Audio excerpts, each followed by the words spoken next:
Hey guys, and welcome back to my channel where today we are once again looking at the news.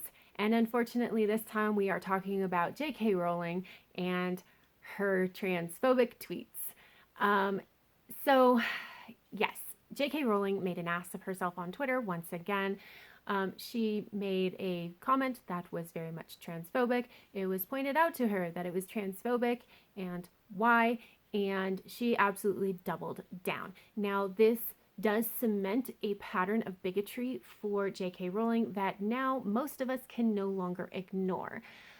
Um, and so a lot of us are going to be going forward grappling with what do you do when your favorite is problematic, whether it's a favorite book or a favorite author, whatever. What do you do when it's problematic?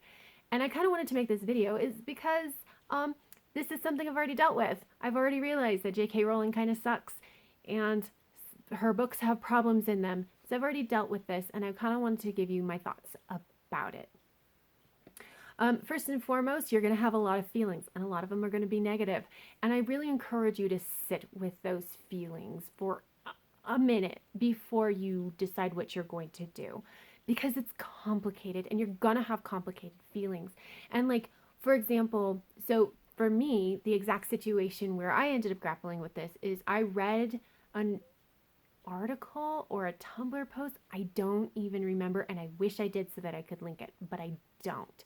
But basically, somebody pointed out the ableism that is in the Harry Potter series that we can very clearly see through how squibs are treated by the magical community, because according to magical community, they are disabled. And so we can see just how awful they're treated, and it is ableism. And so I read that, I agreed with it, and then I felt all kinds of awful feelings. And there were a lot of them.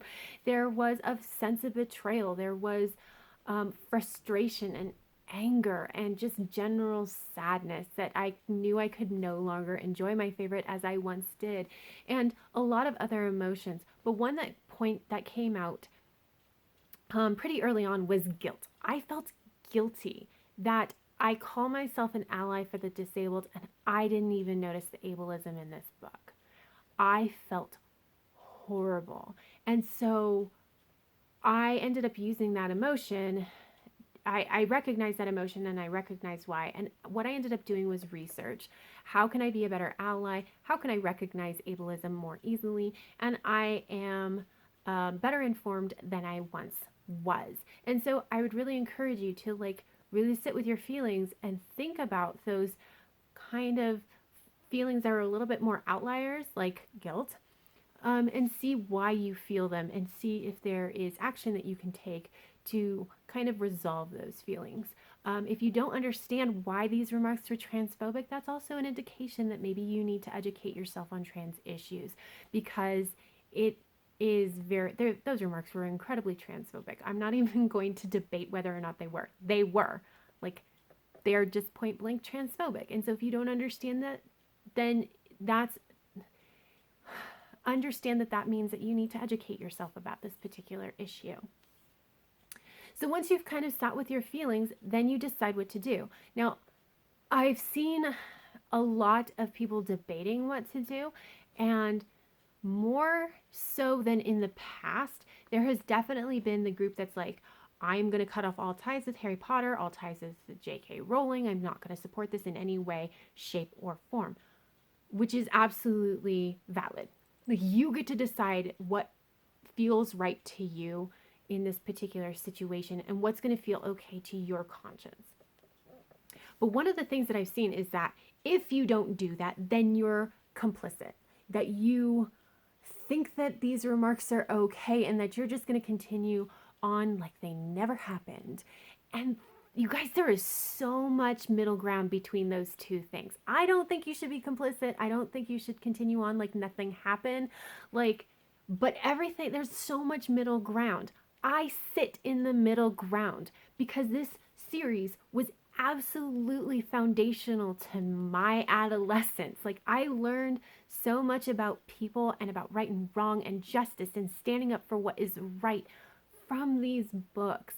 And to say that I didn't would be outright lies, but it's just, I can't do it. I Now, to be fair, like, I read them and still enjoy them for the nostalgia, because I can't read them, enjoy them on their own anymore, because there are so many problems with them.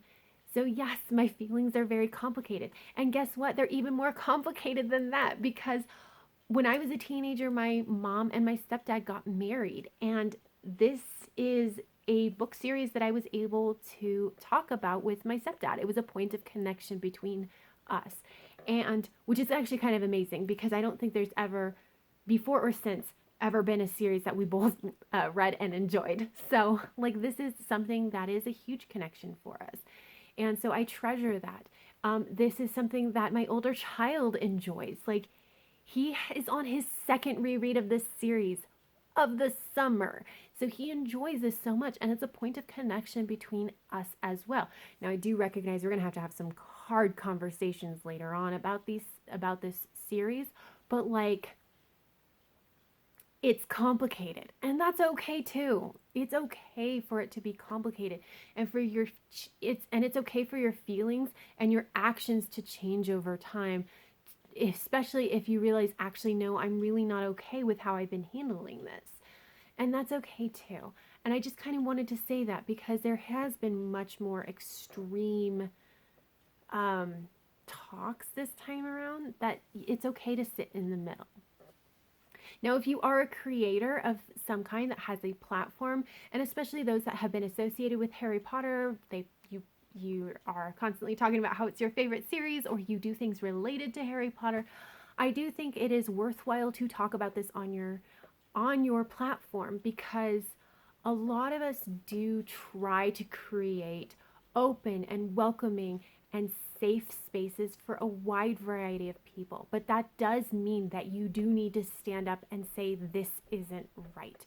Because if you don't, you're making it so it's not safe or welcoming to the people that it is about. So if you don't say anything about JK Rowling's tweets, and you are a frequent supporter of Harry Potter, it can make it feel like you are not a safe or welcoming place to trans people, and that's not okay either. So I do highly encourage you to talk about it on your platform, even if it's just you sorting out your feelings for everybody. But that is it, you guys. I wanted to kind of give you my stance, that I have known for a while that she is kind of a gigantic bigot, that she does not learn from her mistakes or apologize, and she's not likely to in the future, in the near future anyway, and that I have a very complicated relationship with these books, and acknowledge that. And then also just explicitly say that this space in general, we support and welcome diverse individuals of all kinds, but especially trans people. We do. This is a safe space for you. But that is it, you guys. That is all I really kind of wanted to talk about. If you have any questions or comments, leave them down below. But that's it. So until next time, stay safe, and I will see you in the next video. Bye.